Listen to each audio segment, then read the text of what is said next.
तो गाइस अगर आप बेड पर लेटकर वीडियो देख रहे हो तो आप अपना फोन को कसकर पकड़ लो, या कुर्सी पर बैठकर देख रहे हो तो कुर्सी की पेटी बांध लो, क्योंकि आज हम ऐसे सितारे से मिलने वाले हैं जिनके आगे हॉलीवुड की अमीरी भी फीकी है। इनसे मिलिए, ये है एमएलएम की सरदारनी दी सुनीता। इनका स्वैग देख रहे हो, साड़ी के ऊपर कोट ऐसे पहनी है जैसे अभी अभी किसी मल्टीनेशनल कंपनी खरीद कर आई हो।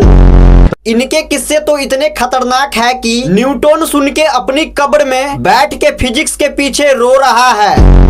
इनका प्राइवेट जेट जब हवा में उड़ रहा होता है ना तो रास्ते में ही पंचर हो जाता है, मतलब ऊपर बादल में कांटे बिछे होते हैं। और उससे भी खतरनाक बात ये है कि सुनीता मैडम ऊपर में कॉल करती है और 15 मिनट के अंदर अंदर में नया प्राइवेट जेट इनको लेने के लिए आ जाती है, जैसे जेट नहीं गली के मोड़ से ऑटो मंगवा रही हो। और इनका दबदबा इतना है कि ये किसी गलती से होटल में कदम रख देती है तो होटल में जितनी भी कस्टमर होती है और कस्टमर जितना खाया पिया रहता है तो होटल के मैनेजर सुनीता मैडम के लिए सबका बिल माफ कर देते हैं, क्योंकि होटल तो इसका ही दिया है। तो हेलो गाइस, कैसे हैं आप लोग? उम्मीद करता हूं कि आप लोग बहुत ही अच्छे होंगे। तो गाइस अगर आप लोग हमारे चैनल पर नए हैं तो इस वीडियो को लाइक एंड चैनल को सब्सक्राइब जरूर कर लेना। तो चलिए गाइस बिना टाइम वेस्ट किए इस वीडियो को शुरू करते हैं।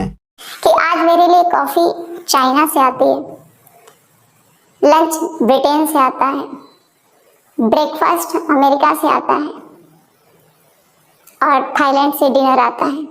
भाई ये तो अलग ही लेवल का इंटरनेशनल डिलीवरी चल रहा है। इनके बारे में तो सुनकर लग रहा है कि स्विगी और जोमेटो वालों ने अपना हेडक्वार्टर सीधा नासा के कंट्रोल रूम में शिफ्ट कर दिया है। वहां से यहाँ तक आते आते खाना उतना ही ठंडा हो जाएगा जितना तुम्हारा एमएलएम का प्लान।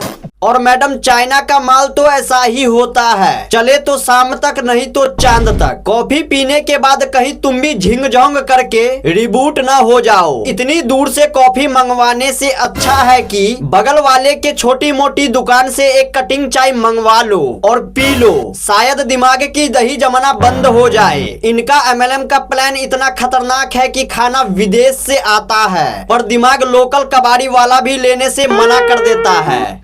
मैडम इतना मत फेंको कि फेंकने के चक्कर में तुम खुद ही क्लास से बाहर निकल जाओ। खाना ब्रिटेन से आए या ना आए, पर तुम्हारी ये बातें सुनकर हमारा बीपी हाई जरूर हो रहा है। मैडम की दुनिया में मैप की कोई जगह नहीं है। सुबह अमेरिका, दोपहर को ब्रिटेन, शाम को थाईलैंड। मैडम तुम एमएलएम क्यों हो या डोरेमोन की एनीवेयर डूअर। इतना बड़ा तो प्लेन का फ्यूल नहीं होता जितना बड़ा तुम्हारा झूठ का कैलेंडर है। मेरे लिए स्पेशली ईरान से चाय आती है, ये तो सबको पता है। ये मैडम की बातें सुनकर तो ऐसा लग रहा है जैसे ईरान की पूरी चाय मिनिस्ट्री सिर्फ इनके लिए ओवर टाइम कर रही है। इनके लिए स्पेशली ईरान से चाय आती है। अरे मैडम ईरान वाले इतने खाली बैठे हैं क्या कि यहाँ देहरादून में तुम्हारा कप भरने के लिए आए। इतना तो मोदी जी के लिए विदेश से खाना नहीं आता जितना इनकी एक प्याली चाय इंटरनेशनल बॉर्डर क्रॉस कर रही है। लगता है ईरान के प्रेसिडेंट इनके खास रिश्तेदार है जो हर सुबह पूछते हैं मैडम आज अदरक ज्यादा डालूं या इलायची।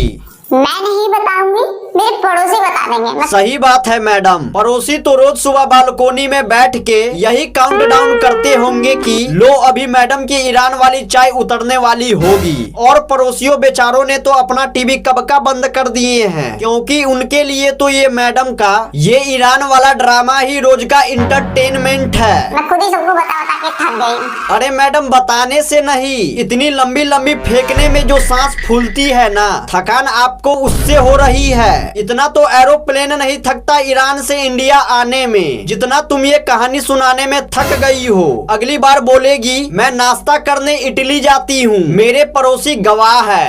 लेकिन अगर मैं होटल चली जाती हूँ गलती से, मिस्टेक से अगर मैं होटल चली गई और मैंने वहाँ एक कप चाय पी ली, उस दिन जितने भी लोग उस होटल में गए रहेंगे, चाहे वो कितना भी खा के पी के रह के व्हाट आई मीन, वो उस दिन उस होटल का मैनेजर सभी लोगों का, सभी गेस्टों का, सभी लेडीजों का, सभी जेंट्सों का जो है वो बिल माफ कर देता है, क्योंकि सुनीता मैडम का होटल है भाई वो। होटल वाले तुमको देखकर ये सोचते होंगे कि लो आ गई ईरान की रानी, अब बोलेगी मेरे लिए ईरान से कप मंगवाओ और पानी झरने से लाओ। इनका बस चले तो ये बोल दे कि इनके घर का टैप का पानी भी स्विट्जरलैंड की पहाड़ियों से पाइपलाइन लगवाकर आ रही हूँ।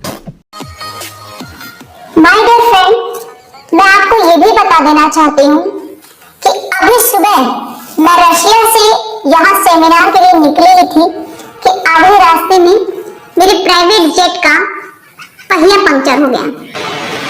मेरे जेट का जो ड्राइवर था वो भी घबरा गया। उसने मुझसे कहा कि मैडम अब तो ये पहिया पंक्चर हो गया और आसमान में तो कोई पंक्चर की दुकान होती नहीं है, तो अब क्या किया जाए। मैंने वही तुरंत ऑन द स्पॉट उसी टाइम मैंने अपना फोन निकाला और फिंग किशर से मैंने अपने लिए एक प्राइवेट जेट ऑर्डर किया और वहीं आसमान के बीचों बीच टापू के रास्ते पे मेरे लिए 15 मिनट से भी कम समय में एक प्राइवेट जेट आ गया। फिंग किशर मैडम, जेट है या साइकिल का पुराना टायर जो रास्ते में कांच लगने से फट गया और ऊपर से ड्राइवर घबरा गया। ड्राइवर बेचारा ये सोचकर घबरा गया होगा कि कहाँ फंस गया मैं इस उड़ती हुई फेकू एक्सप्रेस के साथ। मैडम, दुनिया में पहली बार किसी ने एयर पंचर को इन्वेंशन किया है। लगता है आसमान में कोई किल ठोक दिया था जो इनके जेट में चुभ गया। ड्राइवर भी इनका उतना ही भोला है जितना इनकी बातें सुनने वाले। मतलब जेट का पहिया पंचर हुआ तो स्टेपनी बदलने के लिए जेट क्या बादल दिया। मैडम, थोड़ा कम फेंकिए, नीचे खड़े लोगों को चोट लग सकती है।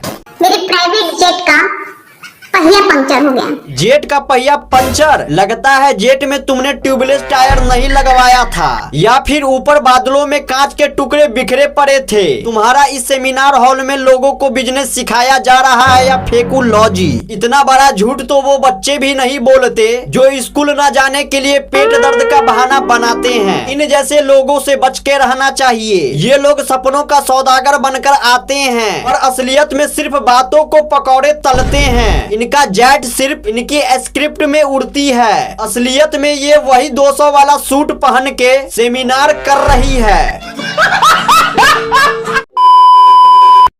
तो गाइस, वीडियो को करते हैं यहीं पर एंड। और गाइस, आप लोगों को ये वीडियो कैसा लगा आप लोग कमेंट बॉक्स में जरूर बताना। तो चलिए गाइस, मिलते हैं नेक्स्ट वीडियो में, तब तक के लिए बाय बाय, टेक केयर।